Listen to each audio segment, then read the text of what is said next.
Hey, what's a Friday without talking about BTS or K-pop? It's, what would it be? I don't know what it would be. Not lately, I don't. So, today we're talking again about note I got the brown beanie today. Wait, all right, fine. Um, uh, Jimin and Filter, and maybe going to help you out a little bit with fingerings for those little double stops chords, two note chords, and transitions. So let's have at it. Oh, hey, here we are. So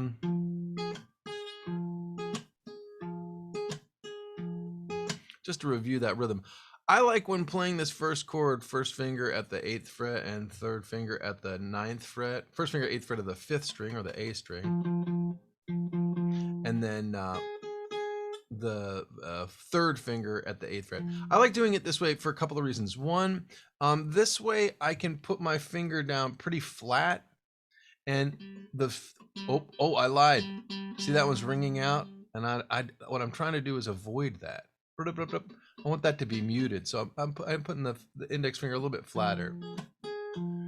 The reason why I really like doing that, if I was sitting down playing this gig or something like that, then I might not bother, and I might do more muting with the right hand. But for a lot of casual playing and stage playing, it's good to mute strings that you're not playing. And so this is the basic approach I would take. Oh, I actually, if you look here, I've actually kind of just got my middle finger. It's not pushing down, but it's just sort of setting on the strings to give a little extra muting to that G string, just in case I do happen to hit it in my very passionate performance. Oh, notice this. I'm also doing a couple of things up here. I have my index finger touching the low E string there. So it's actually able to, you can see that a little bit better. Oh yeah, let's come in real close. Oops, sorry about that. It's actually muting it there, but then just for relaxation and just to give this finger something to do that doesn't take a lot of effort and doesn't take it out of the way, my middle finger is actually sitting there on the low E string. So my index finger is muting the low E string and my ring finger is. Plus, what's really cool then is like all the guitar pickers at the gig can't figure out what you're doing. And they're like, what is that chord he's making? And they have no idea because you have all these fingers, which is why I'm telling you. Apparently, Friday is a silly day. Okay, here we go. This is a little F minor two note chord, F and A flat. And the main point that I'm showing you here is that I really want to be able to relax the hand as much as possible, but also mute the strings I'm not playing.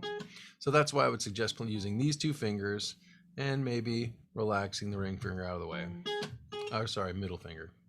Now when I switch to this lower chord, this B flat minor, hey, look what happens. I'm now using my second finger, or otherwise known as my middle finger, and my ring finger now, so that I could, I wanted to, in theory, I could do the old rock gesture, like so, sticking my index and pinky fingers out. But I'm going to again use them for a little bit of just relaxed muting. This index finger right here is just touching the A and D string. And when I come back up to the C,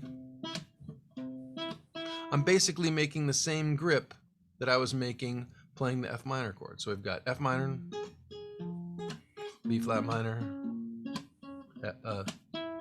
C.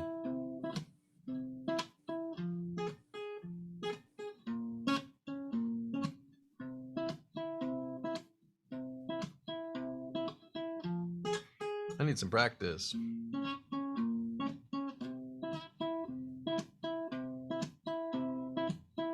Okay, sounds good. Now, just a quick note about the transitions. Practice, and you can do this while you're, heck, you can do this while doing lots of stuff, surfing the web, watching movies, whatever, but just feeling what it feels like to move your first and third finger over one string. And what I mean, what it feels like is actually slide them across. Don't lift them all the way off, but just slide them like so. And that'll help you get better at judging the distance and make that transition as easily and quickly as possible. And then this transition, what you want to do is look where you're going before you play the next chord, because you know, a friend of mine calls this a hand throw, and I like that term, where you have to move the whole hand quickly. Now let's see how quickly. Pretty darn quickly. And remember that you have to get the middle finger down with pressure first before the ring finger. So just make sure that you're accurately targeting the middle finger. And you don't have to use the finger I'm using, but I would recommend a consistent fingering. So, and then coming back up, notice I am using my second finger and my middle finger here, but my index right behind it. So as I make the switch, I barely have to make any moves whatsoever.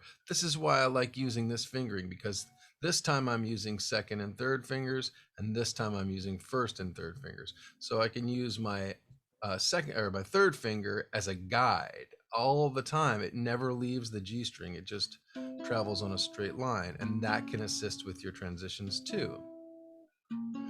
So this is in some ways probably the easiest transition, although you do have to switch out the index and middle fingers. But let's say this, I think this one's the easiest transition because you have to change you just move the grip over one string. This one might be the most challenging because you have to move and change grips. But on this one is probably in the middle because you have to move and you're sort of changing grips, but you're staying on the same set of strings. Hopefully that'll help you get your filter by Jimin nice and smooth, and it'll be rocking by next Friday.